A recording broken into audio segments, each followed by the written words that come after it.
kecha va markaziy jang ringdagi 3-shaxs Sobir Hakimov, xalqaro toifadagi hakam.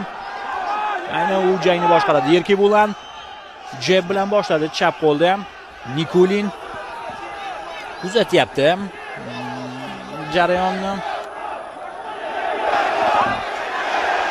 Yana jeb Nikulindan. Erkibulanning zarbalarini ko'ryapsiz.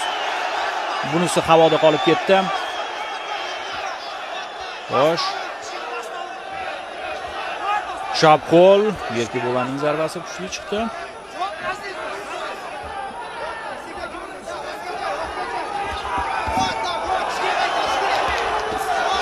Va mana bu zarbalar e'tibor bering. Erkibulan.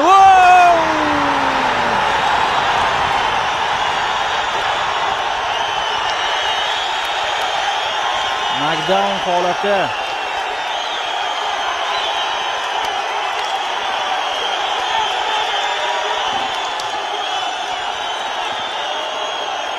Xo'sh. Yana bitta bo'ldi menimcha. Bo'ldi. 3-nuqta tegishni ham kutib o'tirmadi.